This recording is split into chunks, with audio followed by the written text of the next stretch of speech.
art and science, place matters. Not everything can happen everywhere. Some places have it, the spark, the feeling, the creativity, it.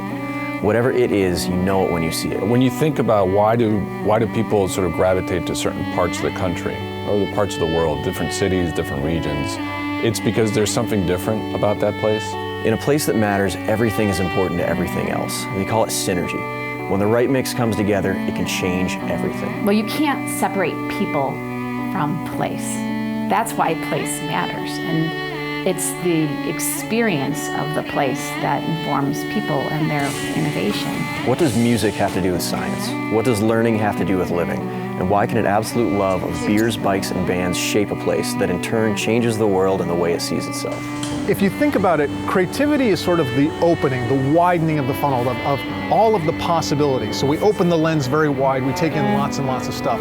Innovation is sort of the next step of that. Innovation is the laser-like focus of bringing all of those possibilities together into something that is ultimately useful. A place that matters produces creative sparks that ignite ideas. Ideas that supercharge not only what you're working on, but what you're dreaming of.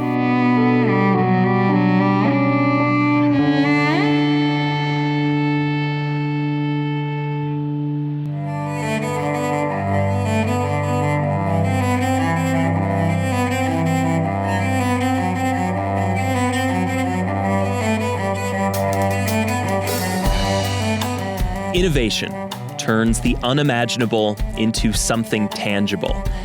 In the process, it can change a community and move the world forward.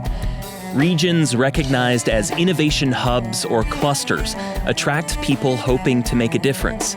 The attraction infuses the area with a vibrancy and passion that differentiates one place from another. Everyone seems to be looking for the magic ingredients for making an innovative place. It's like, oh, you add these things into the proper mix and boom, you get Silicon Valley. It's really not that simple. Because clearly there's something above and beyond a pure set of ingredients. That in that sense, I believe that this is more like alchemy than it is chemistry. So how does a place come under the spotlight and from there go on to become a beacon that draws in a fleet of fresh ideas? The world-leading clean energy cluster in Fort Collins, Colorado, may help shed some light on that question. I had the opportunity to visit Fort Collins when I was very early into my leadership role in the Clean Tech Cluster, and I actually said while I was there, I want us to grow up to be Fort Collins. The spirit, the energy, excitement, and innovation in that community is what we have aspired to create here. Out go the lights here in Fort Collins. Boys to the second wheel. A unique energy supports and impacts the bigger picture in Fort Collins. The city is known for its bikes, beer, and bands, and the openness and creativity they inspire. This creative current joins forces with the natural wonders, adding depth and meaning to the curiosity in the region. One of the key ingredients to innovation is inspiration, and Colorado certainly has no shortage of that. To my mind, one of the things that has always kept Fort Collins moving forward as a community is the collective desire not to settle, to always improve this place that we're lucky enough to call home. The work that we're talking about, the innovation, from my perspective, a lot of it's been about clean energy, but it really is something that has given this town its own energy. I think the craft brewing movement in the United States has some touchstones across communities that are certainly absolutely true in this town. And that is people who tend to be kind of iconoclastic and free thinking. And in Fort Collins, whether it's in the energy sector or the beer sector or even the bicycle section, that ethos runs as a pretty strong thread through this town. New Belgium, they were started, I think they wrote it out on the back of a napkin during a camping trip, you know, and they started as homebrewers in their basement just because they were passionate about beer. Seeing that, like growing up here and now being an adult here, trying to do my own small company with my partners, it really is kind of inspiring because you see a success case and you see that, when they do achieve success, they stay true to their culture and mission. For us, we're passionate about bikes, and it just so happens that we have great trail and great riding around here, so it is an ideal location for us to work on our craft. And being part of that community, you can't help but draw energy from something like that. It's like-minded people working together to create synergistic experiences that help us all grow and thrive. We're very proud of this new fermentation science and technology We work program. together with the fermentation sciences class, have them brew a beer here on our pilot system, and then have a big party to celebrate the release of that beer. So nowhere else in the world are you going to find a brewery making a beer for a college class. It's pretty phenomenal. Enjoy your beers. Thanks, Jeff. Our industry right now is growing so fast, there's a big demand for qualified and educated and experienced people, and they're getting hard to find. This town lends itself to that because people want to be here, because of the culture, the feel, and it's important. It's not just making stuff, it's how do your employees feel about coming to work? How do they feel about where they live? For us, the workspace is important, the place we live is important, the area we are is very important. Fort Collins has always looked for creative ways to move in different directions. In the 1930s, they steered themselves away from the traditional utility model embraced by most. In 1935, the city decided it wanted to control its own energy destiny, so broke itself off from what was then the Public Service Company of Colorado. That allowed them to innovate in a number of areas. 85 years later, the city advanced its climate action plan to reduce by 80% its greenhouse gas emissions by the year 2020. Roll call. Wyckonet? Yes. Campana? Yes. Overbeck? Yes. Papa? Yes. Troxel? Yes. Kniff? Yes. Horak? Yes. And the greenhouse gas resolution passes. The decision to be a leader is crucial. The benefits of leadership mean that people come to this place to learn what's new. Leadership means that money is flowing to this place because this is where trends are being set and new solutions are being discovered. And leadership means that more people are interested in living in this community.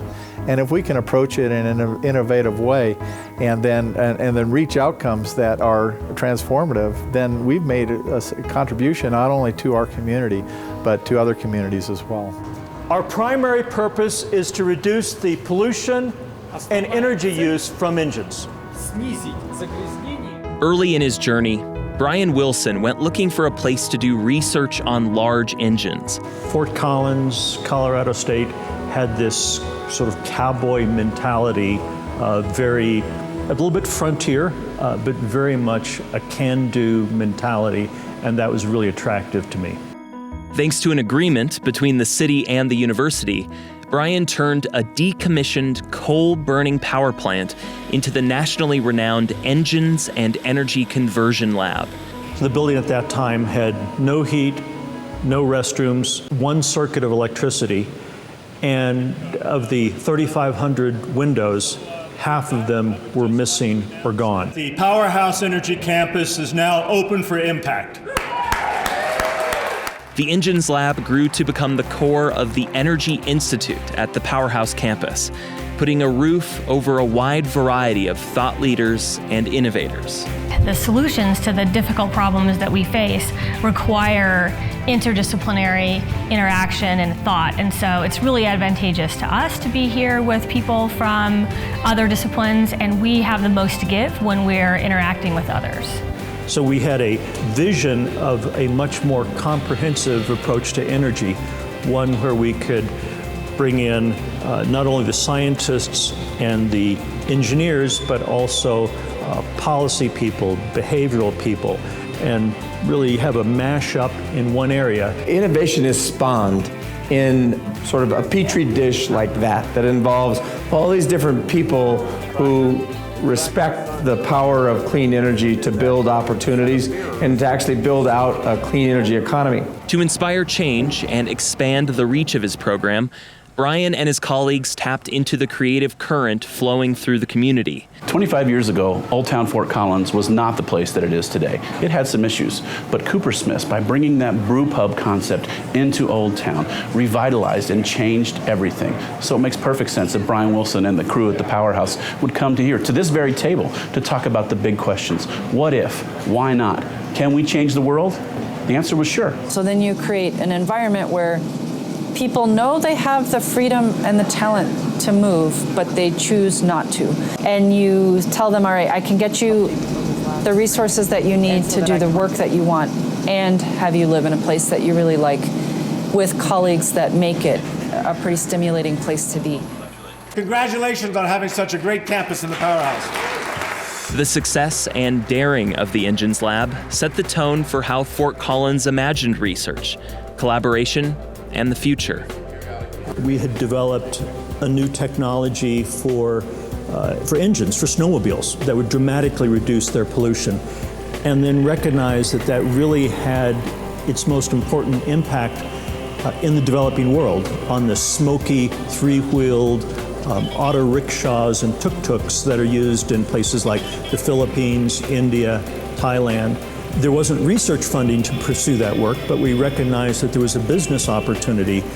So we launched EnviroFit International as a social enterprise.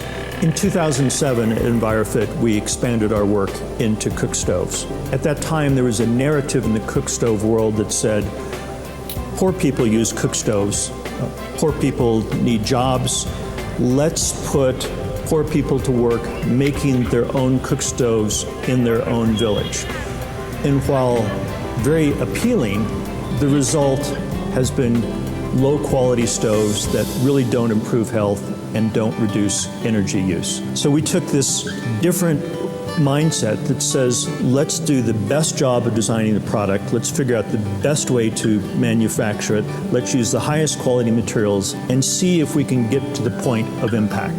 EnviroFit recently sold their 1 millionth cook stove. I have lived in Fort Collins for 38 years now because it continues to reinvent itself, to engage in the broader world in a progressive kind of way, which for me is really important. The thinking generated by the Powerhouse taught the community to look for possibilities in a variety of challenges. So then what happens is you start to attract people who have those same kinds of mindsets. And one of the key principles here is that when people have their own reasons for doing something, they believe those reasons more deeply, adhere to the behavior more strongly. What we have to do is look for ways to have people come up with their own reasons for doing this. The regions that do this consistently well are able to create the conditions for those individuals to talk to each other and have these very meaningful conversations around innovations, trends. A lot of the best examples, they all started as volunteer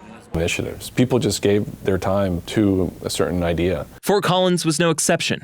A mix of volunteers rallied around the idea of creating a zero-energy district in Old Town Fort Collins. The project, tabbed Fort Z, turned out to be a seminal moment in the formation of the clean energy cluster. And the idea was that if you could actually power that with clean energy and renewables and turn that into a sort of a net zero energy district, that it would be very innovative. So one of those ambitious goals that the team wanted to set for itself. And I probably wouldn't know who Sunil was if we weren't part of the Fort Z project. And, you know, I wouldn't even know why a smart grid was a good thing to have when we're, you know, being very automotive focused. The rest of the world is coming to Fort Collins to study Fort Z. We've had 63 countries visit the website. We've had dozens of countries come and tour. There are pockets of individuals around the nation who are thinking similarly, and yet perhaps not as much innovation is happening as it is in Fort Collins. I think there's a few ingredients. There's a way of thinking, a willingness to be open and to rethink how things are done today. And then I think a track record of success, just building on some things that have worked in the past that let the community know that it's possible and gives the city confidence to take on audacious goals. I'm not sure the whole community understands the amplification effect of trying to do something. Just that makes a huge difference in what's possible. Fort Z was certainly an important project. I'm not a Fort Collins historian, but from my time here, I think that helped put Fort Collins on the map. This creative flow and harmony, exemplified by the Fort Zed experience, connected people from a variety of backgrounds and got them thinking and saying things like, what if? We should. Why not? Let's do it. This vision and willingness to collaborate caught the attention of the Smithsonian. The more we looked at the finer details of this, the more we honed in on Fort Collins. The city, the university, and businesses coming together with this same philosophy of collaboration. The commitment to being collaborative, to sharing information, to working together for the greater good, it was extremely inspiring to me. And I get a little choked up talking about it because, I'm in Washington, D.C.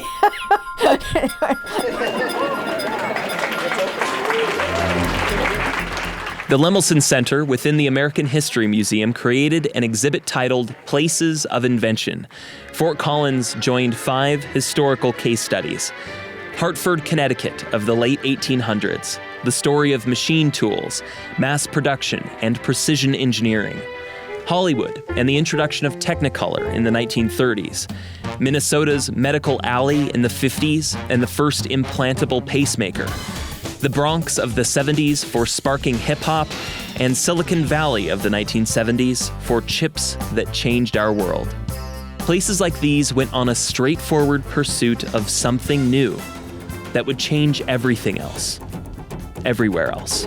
We've designed the exhibition to highlight the connective tissue, as we call it, of what these places share from the 1850s to the 2010s. Fort Collins serves as the contemporary story of invention and innovation. 6 innovators were selected to represent the region's spirit of invention, starting with Brian Wilson. From the very beginning, everything that we did required partnerships. Whether it was partnering with the natural gas industry, partnering with people who knew more about specific types of technology than we did. In essence, we sort of became this big table where everyone is welcome for dinner. I have notebooks full of ideas that I want to get to before I die, so there's a limited time frame of how long I want to work on a technology. Ed Van Dyne, a lifetime inventor and creator of the Van Dyne Supercharger, began testing his breakthrough engine technology at Brian's lab. Fort Collins is not just an area of innovation, but an area of good community. I mean, that whole synergy of working together to make the world a better place has really permeated all the organizations, and that the businesses in this area feel like contributing to the greater society with what we innovate. So you could see kind of sort of systematic engineering and also some of my crazier ideas. CSU chemistry professor Amy Prieto is in the process of inventing a battery that will last longer, charge faster, and won't be made with toxic materials. Had I tried to do this, say, in the Bay Area, I don't know that it would have gone as well. It turned out that there were all of these people here, and the university in particular, that was ready to help. And it turned out starting a company was the best way to actually make all this happen. And so I think there was a sense of people building a community around me to give advice and guidance and help in a way that I don't think I would have gotten many other places. Sunil Cherian, CEO of a CSU spin-off called Spire, hopes to change the way we power our world by creating a better electrical grid. From an innovation perspective, when a company like Spire sets out to do something as dramatic as play a role in the transformation of the electric power system, you really cannot do it alone. We always tend to think of areas that have a very high concentration of talent. You can think of Silicon Valley or Boston or something like that. We don't have that level of density. You have to come together and say, we want to do this, and do it together to actually make these things happen. This is a 200-barrel system, so you have a sense of where we started and where we are now. New Belgium Brewing CEO Kim Jordan shows that doing well and doing good are the same if you do both right. Originally, we said that we wanted to be environmental stewards, which is really sort of a 1991 version of what we now refer to as sustainability.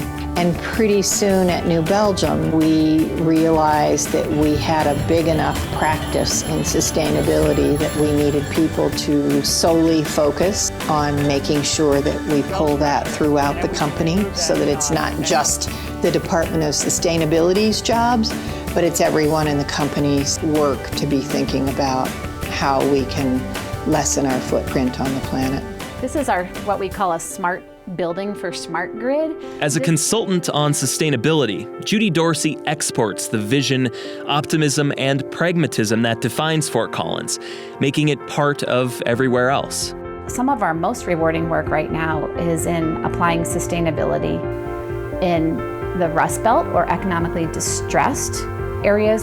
So some of our most rewarding work has been the City of Cleveland Climate Action Plan. Cleveland is reinventing itself after the Cuyahoga fires. How do we bring people back to the city, become a place people want to be and businesses want to be? To do that, we should create a place people want to live and people want to work, and we do that through sustainability. We see Fort Collins as one of the leaders in urban sustainability across the country, and the fact that Brenda Group comes out of that was really powerful. Like everybody else, I am absolutely a product of my environment. It's the place that I call home that lets me go out and deliver the kinds of sustainability services to other parts of the country. Fort Collins, Colorado is recognized across the globe for the innovation that we've done. And so when you think about it, you're like, what? My little hometown? How could that be? The first thing that anybody ever says to me when they first arrive in Fort Collins, you all are so nice and you work so well together. I've never felt so welcome before. Great, it's just what we do. Good morning, how are you? The innovation continues to attract attention. Dan Gregory moved his microgrid technology business from the Research Triangle in North Carolina to the powerhouse in Fort Collins. I'm at a fortunate point in my life. I've been doing energy work for 30 years. This is a de facto decision. This is where the momentum is moving. This is where the right people are. It's the place to be. I think people recognize that globally. It's no surprise that I would want to be a part of this powerhouse. I see it as a privilege to be here. If you're an artist, what you do is part of who you are. Fort Collins has all the tangible and intangible features needed to turn sparks into fire. I don't know of another place in the United States that has 3 technology incubators in its boundaries. So you have the Innosphere, you have the powerhouse at CSU, and the Research Innovation Center at CSU. These are substantial assets and really would be the envy of any community. I think going into, right here, 1, 2, she's like that. Incubators and accelerators perform in concert with a live fully attitude and a creative approach to making things better. It's not just about work. It's about play too. Where do people gather? Brian Wilson told us that the Energy Gang hangs out at Coopersmith's. It's about these kind of social networks as well that feed into the inventive spirit of a place. And I think when it comes to clean energy, the thing that sits in the background is that Fort Collins is in a beautiful place. There's no cookbook, no recipe. It takes more than a dash of this or a pinch of that to create a hub of innovation. In most cases, a like-minded attitude driven by common purpose boils up over time and produces enough steam to power meaningful change within a community. I think anytime you have a big, hairy goal and that good things spin off of that. Never had anybody say to me in Fort Collins, oh, don't be too innovative, be careful, watch out. It doesn't really seem to be much of that in our collective DNA. This is an area that's working on solving the big problems of today and tomorrow. It's really aimed at improving the quality of life around the world in the future. It's very important work, and it's exciting to be part of. So you had this nice confluence that had to do with an academic community, land-grant university, solutions-oriented, a municipal utility, fairly enlightened political leaders, and then the business community began to understand the wisdom in looking at clean energy. You really do have kind of the perfect storm of activities taking place and people in the community to make a lot of amazing things happen. Our story is one that people around the country are really starting to pick up on and saying, you know, what is going on in northern Colorado? To get to the point where you can get the businesses and the community and the citizens and the university all in alignment is a lot harder than it would seem. Getting that willpower to say we're going to do this because it makes sense, that this is the right thing to do. That's really, I think, the differentiator here in Fort Collins. It's allowed Fort Collins to step up and say we're going to be a leader and show the country a path forward. When you're known as a place to go for certain things like clean energy, you know, people want to be here because, you know, that's where the thought leaders are. You know, people can see their ideas realized. All the Places of Invention took chances and dared to sing their own song. In the study of Fort Collins, the right mix of a university, government, and business made for a different sound. The phrase I heard so often when I visited was the idea of local innovations with global impact. And that really struck a chord with us. The Smithsonian recognized that the people of Fort Collins focused on a purpose, dared to dream big, then went to work to make it real. How they creatively put all that together distinguishes this place from the others.